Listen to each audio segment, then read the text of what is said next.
Welcome to the Word. We are near the end of Genesis chapter 5, which basically lists the ancestors of Seth, Adam and Eve's replacement for their son Abel, murdered out of jealousy generations earlier by his older brother Cain. Seth's like Abel's understudy, possibly waiting in the wings in another dimension for a shot to help get things right in human land. Seth gets busy, with his offspring seemingly becoming a redux of man, generally appearing, more in tune with God than, let's say, Cain's bloodline, murdering bastards. Then again, Jabal brought the world music, right? By creating the lyre and the flute. Not bad. Hopefully they weren't used to unleash a killing spree a la Quentin Tarantino style. He uses the music. All right, whatever. And now with the emergence of the seventh generation of Seth, his offspring are about to pay off as shown in last week's last verses. Let's take a look at last week's last two verses.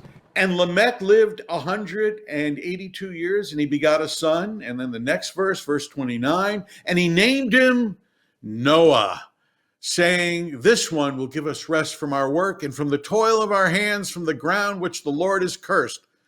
Hey, wow, I just realized we made it to Noah before getting canceled.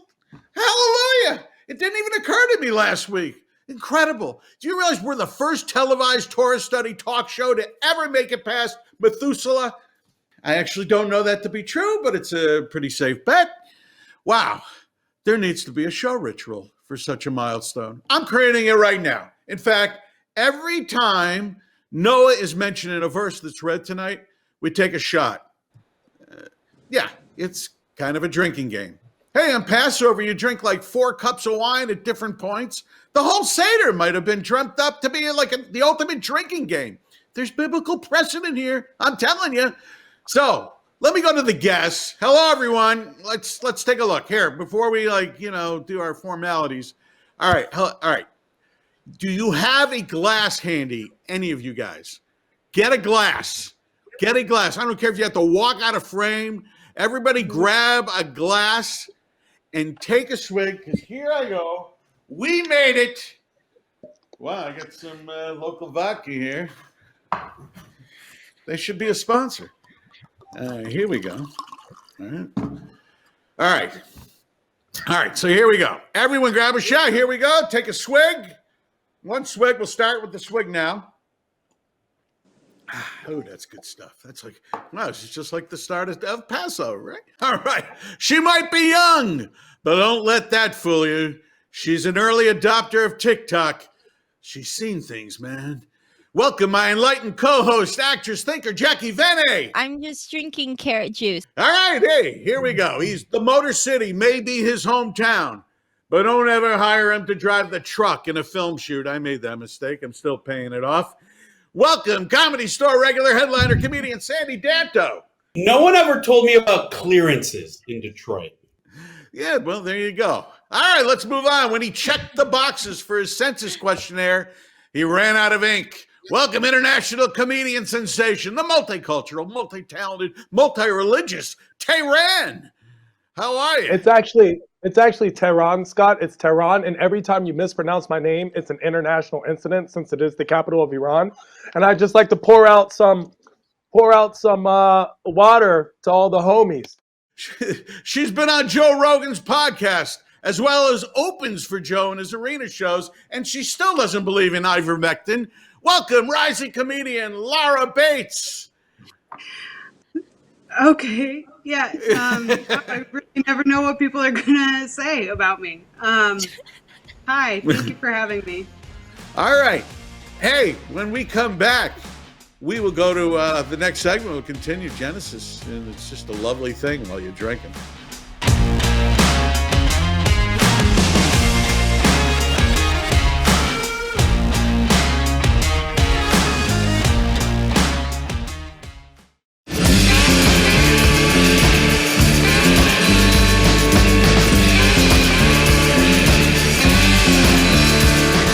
Okay, welcome back. We're continuing reading from Genesis and the beginning of Noah, and it's all very exciting.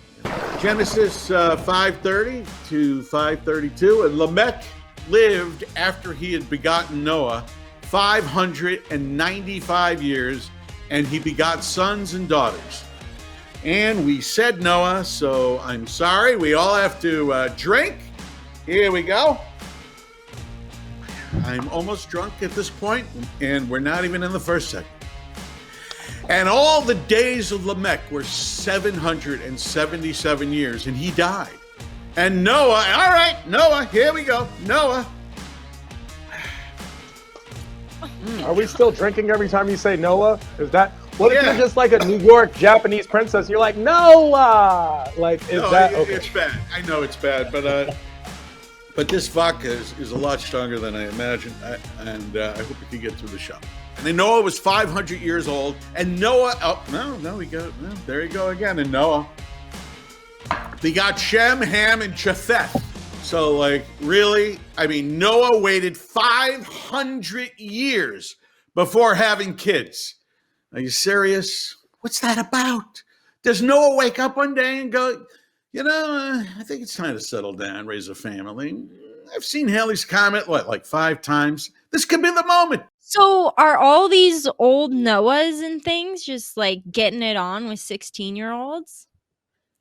Because that's No, not cool. they're getting it on with 400-year-olds, which is a challenge. I got to tell you, that's not an easy thing. I mean, back And then you have to then, the expect age that of 400-year-old to have a kid and survive it. There's a lot going on. There's a lot to expect here. There's a lot. I forgot I was on a show, by the way. Craig, how did you get there? The director. Yo, why did it? It's like You're it says not Craig supposed had to his be kid when he drinking, was Craig. Craig, are you drinking? That's the first time you ever appeared. How many times have you said Noah? What am I supposed to do over here? Yeah, Been well, too many have times. some discipline, man. We're continuing reading from Genesis in the beginning of Noah. And it came to pass when man commenced to multiply upon the face of the earth, and daughters were born to them. And we continue that the sons of the nobles saw the daughters of man when they were beautifying themselves, and they took for themselves wives from whomever they chose. Wow, this seems to be the first go around with Me Too. Entitled men taking women, whomever they are attracted to, as if objects and not actual human beings created in God's image, taken because they can. Because they can get away with it. It can't be an accident that just the very next verse, God determines that man's lifespan isn't essentially endless, but will be limited to 120 years. And just 2 verses after that God sees that man is consumed with evil, and not long after that, the world's taken out. And what precipitates this? Not man gambling, not man worshiping idols, not man treating animals as if they were not God's creation. No! God is just moments away from pulling the plug on all living things on earth, because entitled men, sons of nobles, are taking whomever woman they choose for their own sexual gratification. Boy, this sounds awfully familiar. Harvey Weinstein, Jeffrey Epstein. Well, a lot of Epstein, Weinstein. That's scary. Just fill in the blank. Perhaps we're just 2 verses away from our own annihilation. I'll be honest, it sure feels that way at this moment. This dehumanizing women, it brings upon the destruction of man. I mean, you could see, I know that we've had verses and we'll continue to have verses that will appear to be misogynistic, and perhaps some are. But always remember, what brought on the ultimate wrath from God was this creepy behavior. A godless world obsessed with the flesh. Okay, who shall I go to next? Tehran, how close are we to this moment where the end is upon us if we have these people amongst us?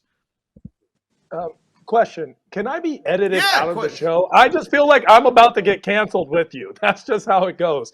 I think that when it comes to when it comes to misogyny and patriarchy, clearly we see it in the Bible, but we also see the consequences of it. And yet we've relived it again because we don't know our history. And something tells me that Shem and Ham had a lot to do with it, but not Japheth, you know? I feel like Japheth was a good guy. He was like, no, I don't want to just take a wife. I'm going to get to know her. But the other two, Shems and Hams, they're like the F-boys of the Bible. You know what I'm saying? They have man buns. They're out there like picking women. And honestly, the Bible is basically the Disney story of the Bible. You know what I'm saying? Like, we have these Cinderella stories where guys don't even know what the girl looks like when she takes her makeup off. You know what I'm saying? That's the stuff we need to be aware of. We need to just watch ourselves. Get rid of the patriarchy. Down with misogyny. But not down. Like, I'm not down with misogyny. I mean, like, down with misogyny. Yeah. It doesn't. The misogyny thing. It never turns out well. In our own lives and in the Bible. Jackie, Venny, what do you think? I mean, like, maybe I'm wrong and maybe I'm drunk. The imbalance of the energies of masculine and feminine are imbalanced, and they do need to come to a balance. And I think that whenever there's a major imbalance, that there is a lot of destruction, sometimes to an end of things. And I do think that that's what they are experiencing there. And it's what we could experience here unless we start to change. But I think we are. So, Cool. Sandy, what do you think? You agree with Jackie? I see how this is the prequel to the disaster movie that's to come, and that these are the reasons why. But I also sort of read it as like, well, nobles are kind of taking these girls out of the hood and giving them a better life. And, it might not be under the most romantic circumstances, but it's like a transactional type of relationship, or at least that's how it can be spun. What's more prescient in the Torah than rich guys taking wives of their choosing? And I think that's what you're talking about. It feels real slimy, especially when you go to a restaurant in Hollywood and you see a guy and you're like, oh, that's cute. It's a father-daughter. Oh, they're making out. They're not. That's not what that is at all.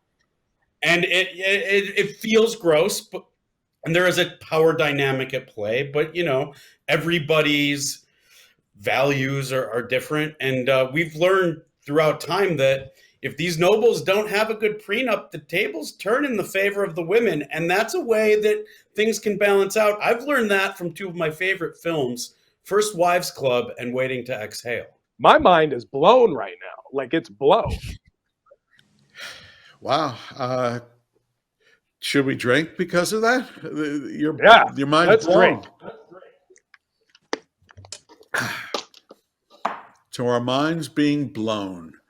No matter what everyone thinks, the world is actually a much better place now than it ever has been. It's just now we know how much further we have to go, and so it looks that way. And so the past always looks bright and the future looks bleak, but the truth is the future is brighter than it's ever been. This is the best time it's ever been for anyone. And trust me, if anyone would know, I would know. Lara, how do you feel in this context?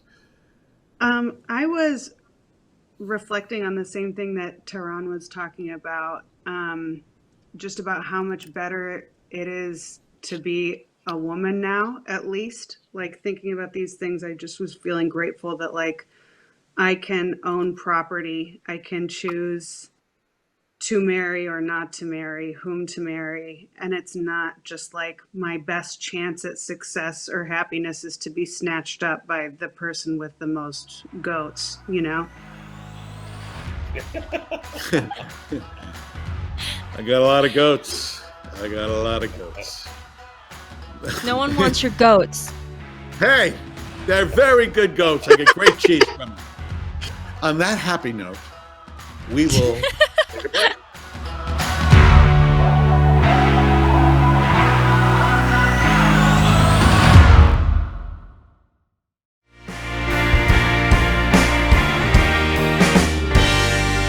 Okay, so I referenced this verse, Genesis 6:3, in the last segment, but now we've come to it. And here it is, 6:3, chapter 6, verse 3, Genesis. Oh, it's beautiful. And the Lord said, let my spirit not quarrel forever concerning man, because he is also flesh, and his days shall be 120 years. God originally gave us too much time, you see. He did. I'm not sure he grasped just how inherently lazy we are. It's not good to have all these years. We'll just piss them away. It's always, I'll get around to it. And you never do, because, inevitably there's a distraction comes your way. You indulge in it, then you get tired and take a nap. I'll get around to it. It's like living in Los Angeles. Every day is sunny and warm, and yet nobody's out. Nobody's walking the streets. They're not taking advantage of the perfect day. Tennis. I love playing tennis as a kid. It was always my mantra, I'm gonna start playing tennis now. And I got older and living in LA. It never happened. I never even asked someone to play with me. It was always, I'll get around to it, later today. After I return my rancid clementines back to Trader Joe's. I got to do that. They can't get away with that. Then I'll call Nate and we'll play tennis. But you don't, because tomorrow in LA is going to be another perfect day, just like today. And you'll get around to it. Well, just recently I moved back to my hometown of Buffalo. Now you're talking. When spring rolls around, people become maniacs. They have to get everything in. Every day is essential. You've just been locked up in your house for 6 months with shitty weather, and now the smell of spring vaults you into action. You go to the dentist, the tire shop, the nursery, pick up the sharpened lawnmower blades, a Home Depot run, coffee, walk 3 miles around the park with the dog. And yes, at the end of the day, you play tennis. And it's all just one day. I know, I've done it. I'm like the equivalent of a year in LA, one day in Buffalo. God needed to shorten the lifespan so we could actually have a life. And of course, the other reason I mentioned in the last segment, which I forgot because I've been drinking. All right, here we go. Back to our incredible guests. Lara, what do you think of this stuff? What do you think about God shortening the lifespan of man? What the hell's going on? Is 120 enough to get everything in? Well, it's not. I feel like we get 120 years in the same way that the speedometer on my Kia Rio goes up to 120. Like, it's possible, but I haven't seen it happen. Great. That's great. I haven't seen it one day. Right. I've only hit it once. That 120. Vegas, always to Vegas, that long road. Well, so yeah, you never really see it. Take a drink. Yeah, live it up there. Yeah. So we never quite get there, but it might be 120, right? And Jackie, what do you think? I just can't imagine why he would do it to make us live a life. That makes no sense to me. Well, it just makes it means that we've got every year's got to count. Maybe he did it for like a way of population control. He's like, I have a feeling you guys are going to start getting busy like little rabbits, and we got to make you not live so long. Well, it's kind of a punishment. Tehran, do you have any thoughts on this? See, I think we're looking at it the wrong way. I think you're not looking at it from the cost-benefit analysis standpoint of the ROI. You got to look at it as supply and demand. Hashem does not make mistakes. So the concept of a shortened life means that each day is now worth more. It's more valuable. This is the cryptocurrency of the Torah is your life. You understand? You're getting less days, which means that each day should be worth more. For example, if I offered you $10 million today, but I said you had to spend it today, and guess what?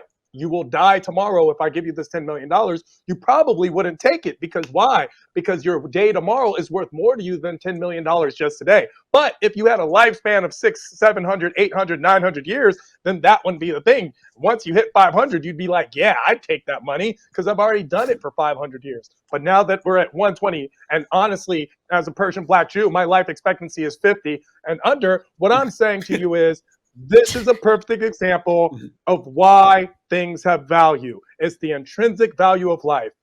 Bezrat Hashem. Very nice. Very nice. Sandy, why did God shorten it to 120?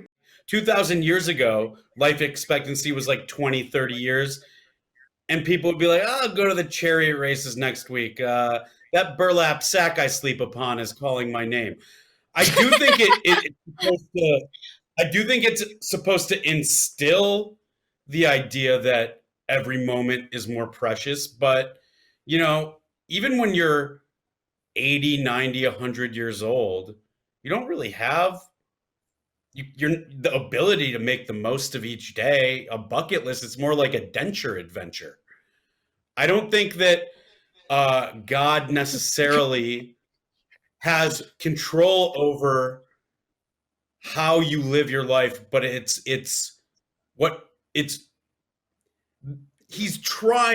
God is trying to get human beings to make more of it. 500, you're just now having kids. God sees that. He's like, this is my most special guy, and he's waiting to 500 to have kids. I gotta move things along a little bit better. So it's just he's speeding things up. He's crunching time. Yeah, he's listening to his creation on 1.5 speed. God doesn't make mistakes. The universe doesn't make mistakes. And that's the one thing we should all be aware of. We shouldn't be afraid of death. That's not what we should be afraid of. It should be that we don't begin to live. Like having that a fear of an unlived life should be more than the fear of death, because we don't have to live forever. We just have to live. Oh, beautiful. That's beautiful. And that's it for our show. Okay. Till next time. Thanks. Have a good night.